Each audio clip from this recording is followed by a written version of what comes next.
Ecos, ecos, ecos. De horror.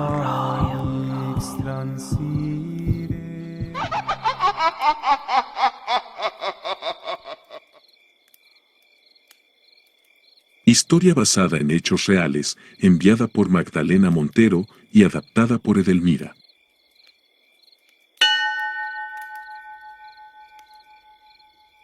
Desde que nací, mi vida se vio envuelta en carencias de todo tipo, pues llegué a este mundo, en un pueblo muy pobre de Hidalgo.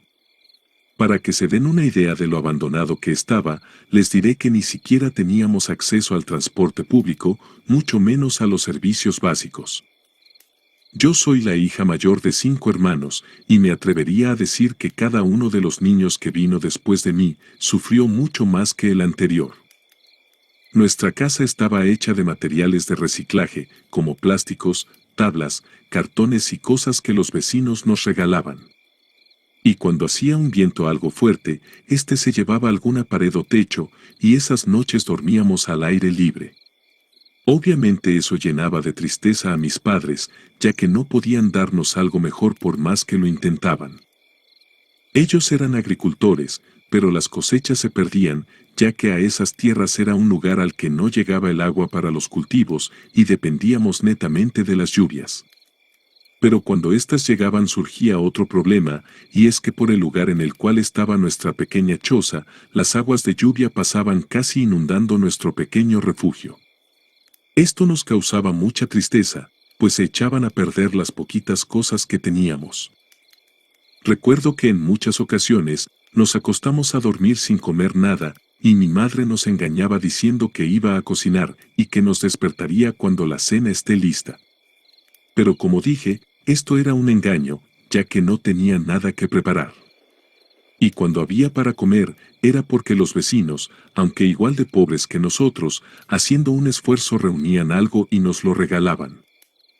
Cuando tenía 8 años nació mi último hermano, y ese fue el momento en el que mi padre decidió abandonar a mi madre y a nosotros sus hijos. El muy desgraciado nos abandonó a nuestra suerte.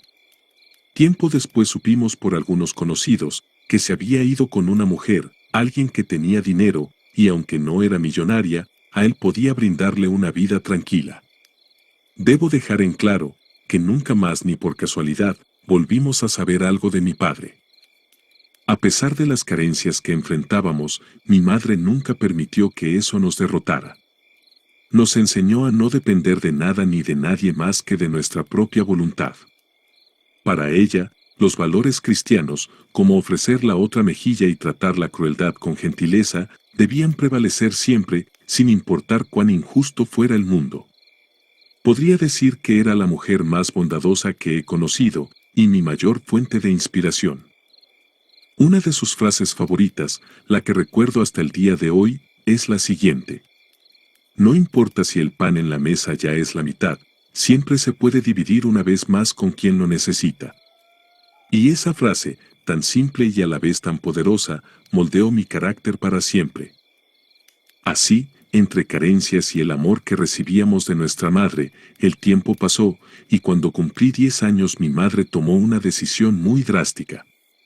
Y esta era, que nos iríamos a la ciudad en busca de un futuro mejor. Vendimos nuestras pocas pertenencias y juntamos cada pesito que teníamos hasta reunir lo suficiente para el viaje. La Ciudad de México, desde donde estábamos, quedaba a 4 horas en autobús. Allí vivía una hermana de mi madre quien nos ofreció posada por unos meses. Cuando llegamos, mi tía ayudó a mi madre a conseguir trabajo en una casa, ahí la trataban bien, y le regalaban cosas que nos podían servir. Por mi parte también comencé a trabajar, cuidaba a un bebé en esa misma casa. Los dueños de casa eran personas amables, dueños de una empresa de frituras, tenían varios hijos, y a menudo me daban ropa para mis hermanos y para mí. Con el tiempo logramos rentar un cuarto propio para no seguir molestando a mi tía, y nos fuimos a vivir solos. Aunque a veces teníamos algo para comer, y en otras no, jamás tomamos algo que no fuera nuestro.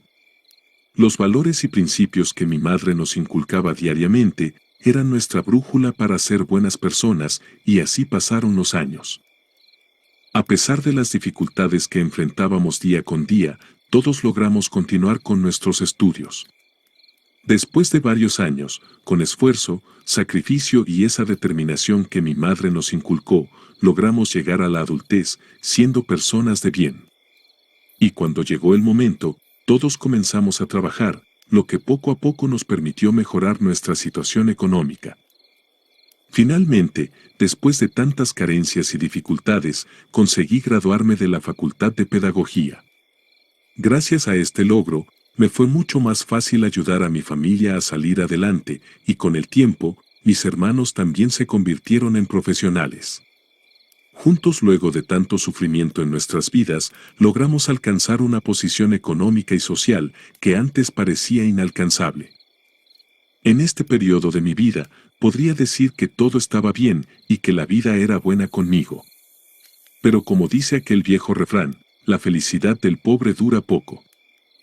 Entonces resulta que cuando yo tenía 24 años de edad, mi madre comenzó a experimentar fuertes dolores en el vientre y sangrados que se intensificaban hasta el punto de hacerla desmayar. La llevamos al hospital para que le realizaran exámenes y fue entonces cuando recibimos la devastadora noticia. Ella tenía cáncer de cuello uterino en etapa terminal.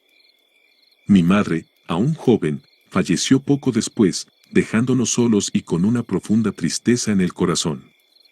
A pesar de la pérdida, seguimos adelante y logramos convertirnos en profesionales, un logro que lamentablemente mi madre no pudo presenciar. Tiempo después, cuando cumplí 25 años, la vida me sorprendió, pues conocí a un chico increíble, era respetuoso, caballeroso, con una sonrisa que iluminaba incluso los días más grises. No pasó mucho tiempo antes de que nos enamoráramos perdidamente y rápidamente nos casamos. Mi matrimonio se llevó a cabo en una ceremonia sencilla, rodeada de aquellos que más amábamos. Poco después de casarme, conseguí mi primer trabajo como maestra, en una escuelita que aunque pequeña, rebosaba de vida. La emoción de comenzar mi carrera docente era tan palpable que sentía que mi corazón latía con más fuerza cada mañana al dirigirme al trabajo. En la escuelita reemplacé a Carmen, una maestra que llevaba años en el plantel. Desde el primer día, las maestras más veteranas fueron muy amables conmigo, se acercaron a orientarme y a guiar mis primeros pasos en ese nuevo mundo. Para mí, cada consejo era muestra de cariño, y aunque agradecía cada gesto, pronto me di cuenta de que no todos recibían mi presencia con la misma calidez. Carmen, la maestra a quien reemplacé, me observaba con una mezcla de desaprobación y enojo. La tensión se volvió más evidente durante mi segunda semana de trabajo, pues la coordinadora de la escuela, en un gesto que pretendía ser amable, me obsequió una canastita con chocolates y un osito de peluche, un pequeño detalle de bienvenida que en cualquier otro contexto habría sido insignificante. Pero aquel regalo encendió una chispa en Carmen que la hizo mirarme con un odio tan intenso que sentí mi piel arder bajo su mirada.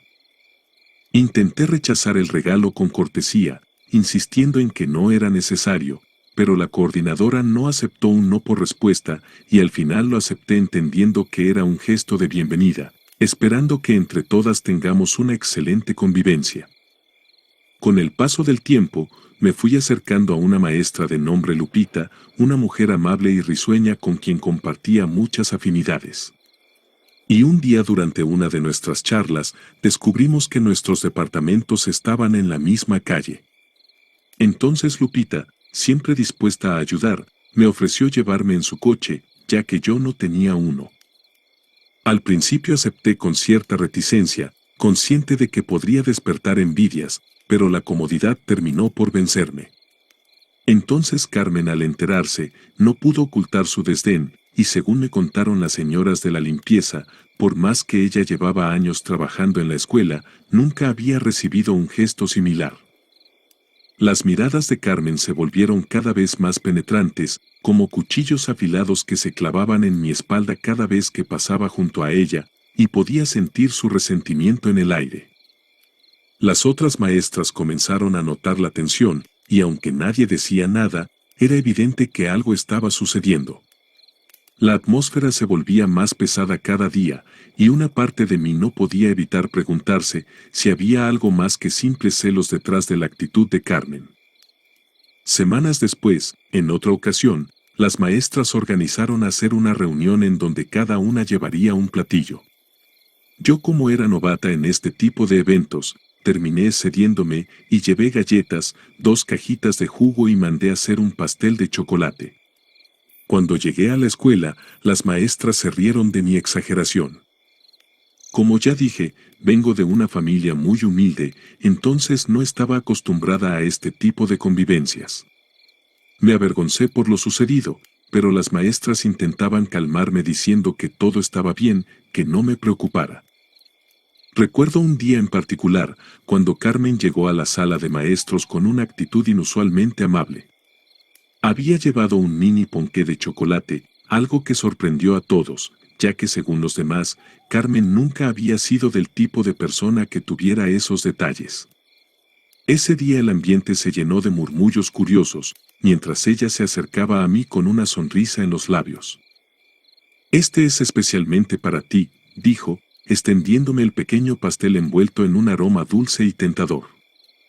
Los demás maestros, al ver el gesto, me alentaron a recibirlo, comentando lo hermoso que era que Carmen se hubiera tomado la molestia de hacer algo tan considerado.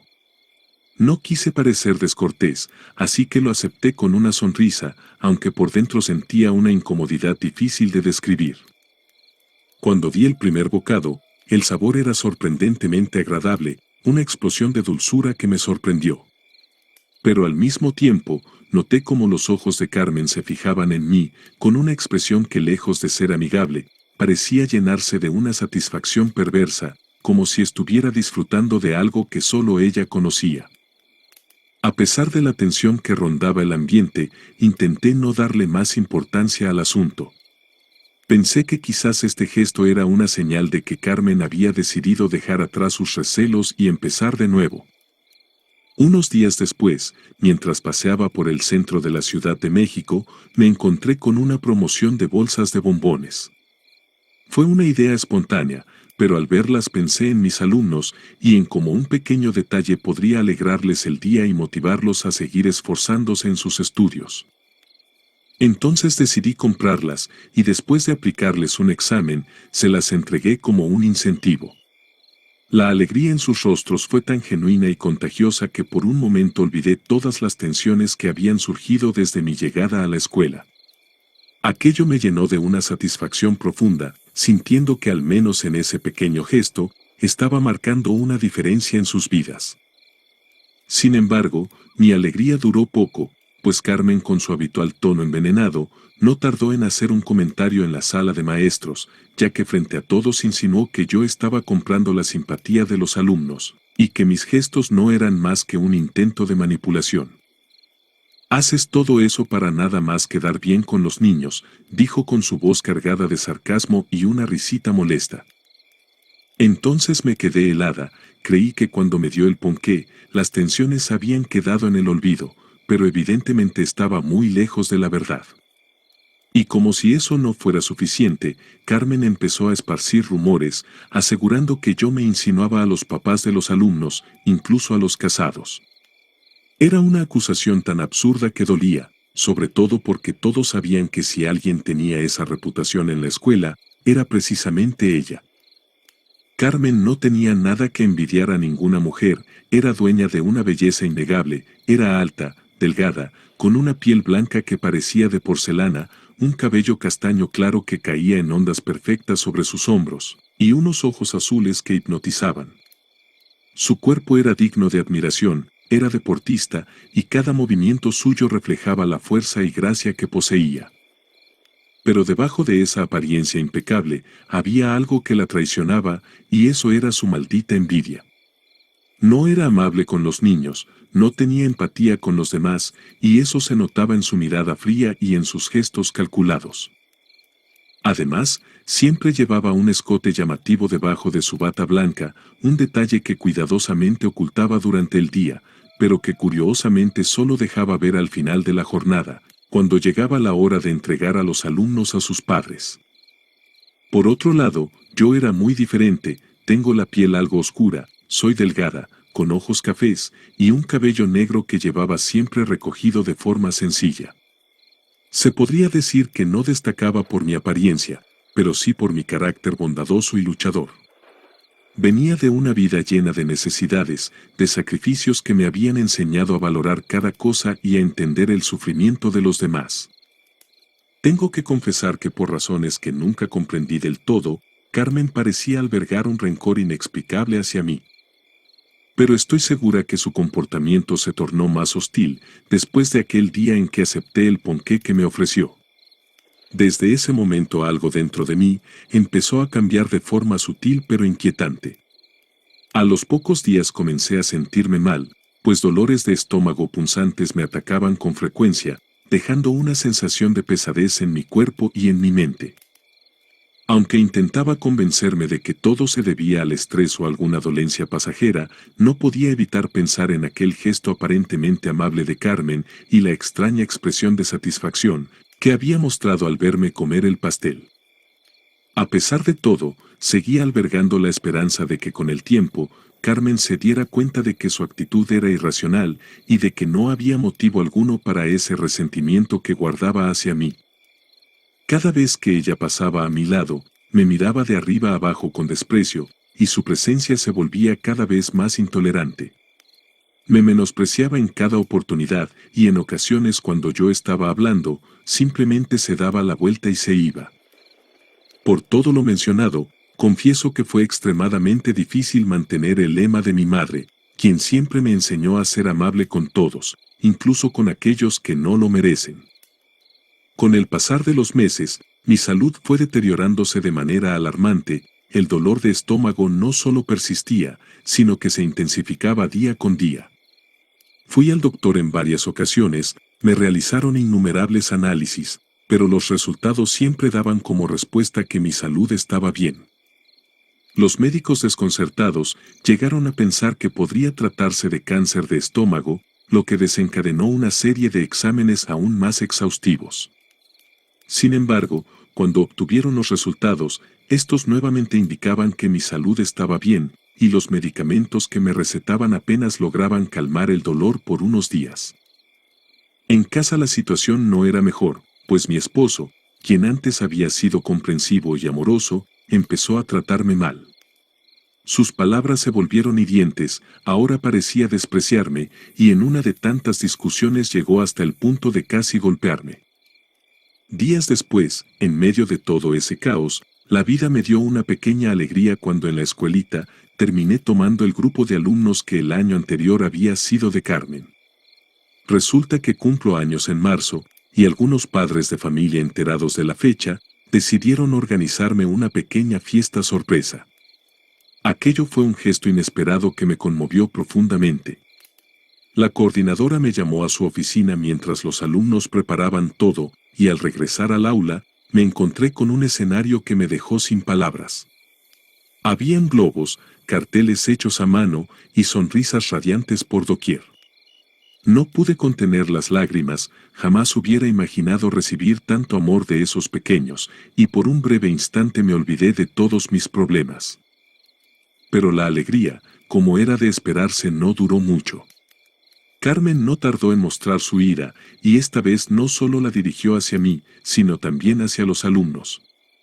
Estaba furiosa porque después de haber trabajado un año entero con ese grupo, nunca había recibido ni un dulce, mientras que yo, en menos de 2 meses, ya estaba recibiendo muestras de afecto. Ese día Carmen invadió mi salón, interrumpiendo la pequeña celebración, y regañó tanto a los alumnos como a mí, dejándonos a todos muy sorprendidos. Delante de los niños, me humilló sin reparos y me lanzó amenazas. Dijo que me arrepentiría de haber llegado a ocupar su lugar, y aunque intenté mantener la compostura, sus palabras fueron muy hirientes. Esa noche llegué a casa muy enojada, pero al mismo tiempo triste, con el alma rota.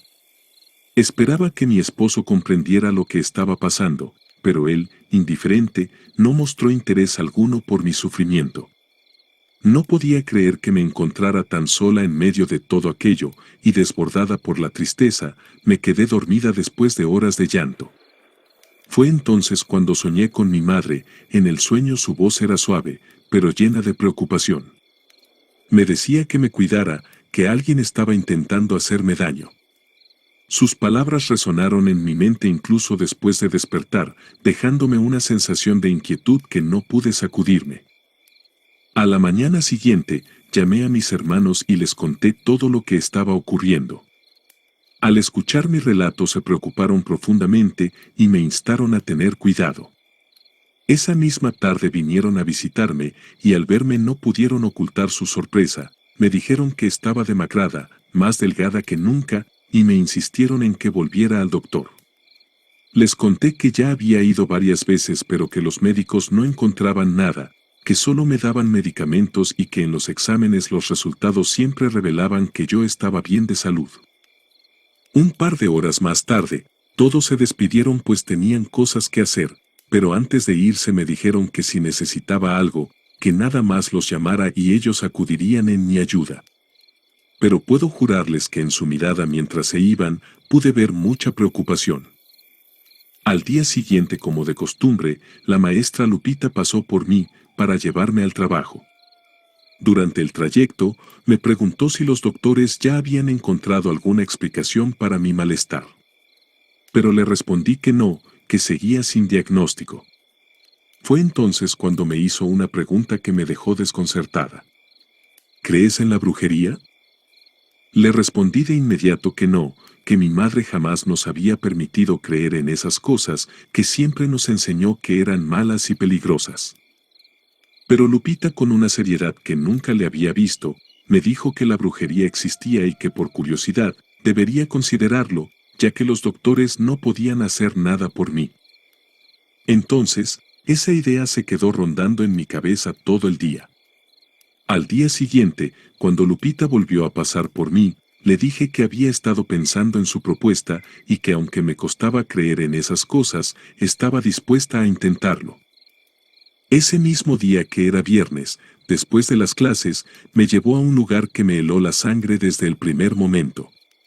Viajamos por casi una hora alejándonos de la ciudad, hasta llegar a una calle de tierra, en un rincón perdido que parecía haberse detenido en el tiempo. Nos detuvimos frente a una casita vieja, desvencijada, que apenas se sostenía en pie. Lupita golpeó la puerta con suavidad, y al poco rato abrió una viejita de aspecto frágil pero con una mirada penetrante.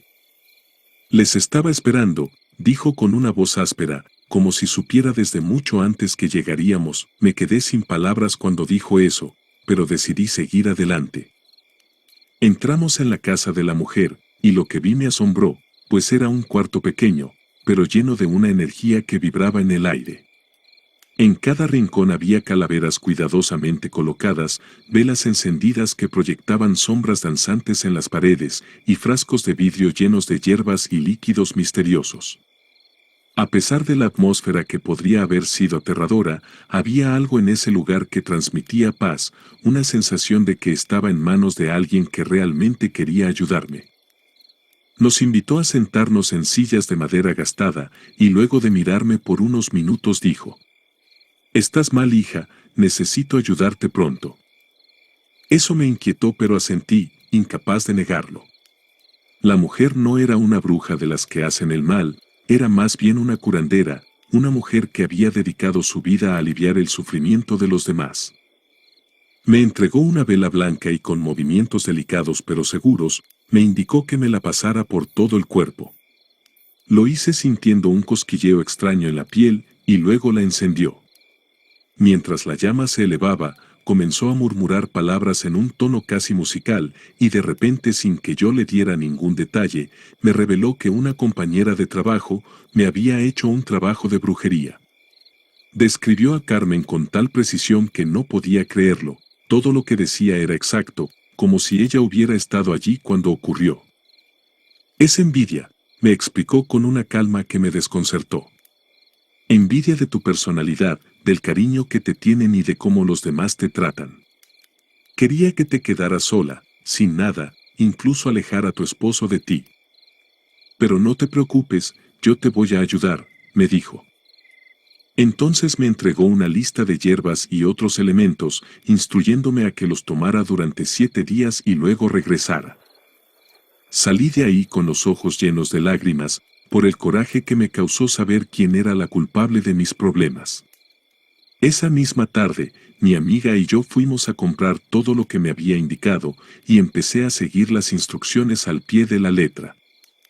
Los días pasaron lentamente, pero el último día fue el peor. Ese día me dio un dolor terrible en el estómago, me sentía como si algo oscuro dentro de mí luchara por salir. Luego de unos dolores que parecían desgarrarme la garganta y que incluso me hicieron sudar por el esfuerzo de intentar expulsarlo, finalmente vomité. Lo que salió de mi cuerpo era una masa negra, viscosa, llena de pelos, gusanos y sangre. La visión me horrorizó, pues era muy repugnante ver eso. Aunque intenté vomitar más, para asegurarme de no tener nada más de eso en mi cuerpo, simplemente ya no vomité, y de alguna extraña forma, casi enseguida que eso salió de mi cuerpo me sentí aliviada, como si un peso que estaba en todo mi ser se alejara. Cuando me sentí algo recompuesta, llamé a la mujer y le conté todo lo que había sucedido y lo que había expulsado de mi cuerpo. Luego de escucharme atentamente, ordenó que recogiera todo eso en una cubeta metálica, ahí debía echarle alcohol y prenderle fuego. Lo que se queme, y lo que no, lo debes mandar por el retrete, me dijo. Además, sin falta mañana debes venir aquí conmigo, para terminar el trabajo. Al día siguiente, tal y como me lo pidió, volví a la casa de la mujer, pero esta vez sola sin mi compañera. Llegué a eso de las 6 de la tarde, y enseguida realizó una limpia en mi cuerpo, y mientras me limpiaba sentía como el mal que me rodeaba se desvanecía, pero esta vez por completo. Al final, me preguntó si quería devolverle el mal a Carmen, pero le dije que no, que eso era algo que mi madre jamás aprobaría. Entonces la mujer sonrió con ternura, y dijo: «No te preocupes, el mal siempre regresa a quien lo envía, tarde o temprano la vida le devolverá todo lo que te hizo». Desde aquel día, mi salud comenzó a mejorar de manera notable, notaba cómo los problemas poco a poco fueron desapareciendo, y mi esposo también parecía volver a ser el hombre cariñoso y atento que conocí. A medida que las semanas pasaban, nuestras vidas recuperaban la armonía que tanto habíamos perdido y todo parecía mejorar y ser lo mismo que antes. Sin embargo, un mes después, los síntomas volvieron y me encontré una vez más atrapada en un ciclo de malestar. Carmen, con su sonrisa cargada de una extraña alegría, no tardó en preguntarme qué me sucedía. Su voz sonaba aparentemente preocupada, pero sus ojos brillaban con una satisfacción perturbadora, como si disfrutara de mi sufrimiento. Yo pensaba que de alguna forma la maldad de Carmen seguía surtiendo efecto, pues durante esos días fui presa de vómitos, mareos y náuseas que no cesaban. Quise creer que era algo médico nada más, quise creer que la señora en verdad me había ayudado, entonces temerosa decidí acudir nuevamente al doctor, buscando una respuesta que calmara mi inquietud. Para mi sorpresa, luego de un examen de sangre, recibí la noticia que cambiaría mi vida para siempre, y es que el resultado era que yo estaba embarazada. Grité y lloré de emoción, sintiendo una alegría que no cabía en mi pecho, y regresé a casa con el corazón lleno de felicidad, y cuando se lo conté a mi esposo, vi en sus ojos el mismo brillo de esperanza que sentía yo. Todos pensaríamos que luego de que me quitaron el trabajo, casi enseguida Carmen pagaría por su maldad y sufriría mucho. Pero no fue así, es más, todo empezó a irle bien. De un día para otro, empezó a lucir joyas costosas y ropa de marca, como si de repente se hubiera ganado la lotería. Se paseaba en un coche negro lujoso con chofer, y sus nuevas adquisiciones no pasaban desapercibidas para nadie. Y una mañana llegó al trabajo con un anillo deslumbrante en su dedo, anunciando que estaba comprometida con un hombre riquísimo. Nos invitó a todas las maestras a la boda, incluyéndome a mí, y no pude evitar pensar que su invitación tenía una doble intención, como si quisiera restregarme en la cara todo el lujo y la opulencia que ahora la rodeaban. La boda fue sin duda la fiesta más lujosa a la que he asistido en toda mi vida. Todo lo que podías imaginar estaba allí, desde el banquete más exquisito hasta la decoración más suntuosa. Y Carmen, envuelta en un vestido de novia que parecía salido de un cuento de hadas, brillaba con una luz que cualquier mujer envidiaría. Mientras la observaba, sentí que ahora que todo le iba tan bien, quizás se daría cuenta de que su envidia nunca tuvo sentido. Unos cuantos días después de tan bonita y elegante boda, Carmen dejó el trabajo. Se despidió con la noticia de que su esposo no quería que trabajara más, asegurando que él le iba a dar todo lo que se merecía. Pude ver en su rostro como una sonrisa de victoria se dibujaba, mientras aseguraba que nos deseaba buena suerte y que esperaba que algún día podamos dejar de trabajar y darnos los lujos de los que ella ahora gozaba. Como entenderán, obviamente nosotras nos lo tomamos como una burla, pero finalmente, Carmen se fue. 10 años después de que Carmen se había marchado del trabajo, volví a tener noticias de ella. Ahora vivía en una de las colonias más exclusivas de la Ciudad de México, y su vida, que se había convertido en un sueño envuelto en riqueza y opulencia, comenzó a desmoronarse como un castillo de naipes. Por ejemplo, me contaron que su vida había dado un giro inesperado, y ahora Carmen vivía prisionera en su propio hogar, bajo el yugo de un esposo posesivo y violento. Decían que él la agredía física y emocionalmente, que tenía arranques de celos tan irracionales que no la dejaba ni siquiera salir de la casa para ver a su propia familia. Como suele suceder ante las personas que tienen mucho dinero, la justicia no pudo hacer gran cosa, y aunque había un par de denuncias diciendo que Carmen se sentía secuestrada por su propio esposo, las autoridades poco hacían por ayudarla. Para colmo, el hombre no solo la controlaba, sino que también la engañaba abiertamente. En el año 2019, por curiosidad busqué su perfil en Instagram, y aunque su perfil era privado, me di cuenta de que una amiga en común la seguía. No pude evitar comentárselo a mi amiga, quien con cierta curiosidad me mostró algunas fotos, y lo que vi me dejó algo triste. Carmen ya no era la mujer que solía deslumbrar a todos con su belleza, en su lugar había una figura delgada, casi esquelética, con ojeras profundas que revelaban noches interminables de insomnio y preocupación. Su ropa, de tonos oscuros, parecía más apropiada para un luto que para la vida de lujo que alguna vez conoció. Su cabello, una vez abundante y lleno de vida, se había reducido a un corte corto y descuidado, estilo Juanito, y se notaba que había perdido gran parte de él. Su rostro, antes radiante, ahora mostraba una expresión de tristeza, miedo y melancolía, con una sonrisa forzada al lado de su esposo y 5 niños, los que claramente eran sus hijos. Mi amiga dijo que todo aquello era culpa de su marido, que su control obsesivo la había llevado a ese estado. Él no soportaba que se viera bonita, temeroso de que otros hombres la miraran, pero aún así la engañaba. Cuando vi estas fotografías, me di cuenta de que no necesité hacerle ningún tipo de brujería, la vida se encargó de que pagara por todo el mal que alguna vez me hizo.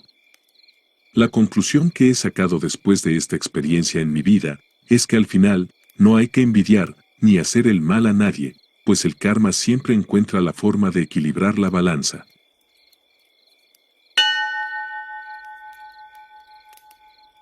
Gracias a todos por llegar hasta el final de este relato. Te pido que si fue de tu agrado, te suscribas al canal, actives las notificaciones, y nos dejes un comentario y un like en este y en todos los videos. También nos ayudaría si compartes estos relatos en tus redes sociales. Gracias y hasta un próximo video.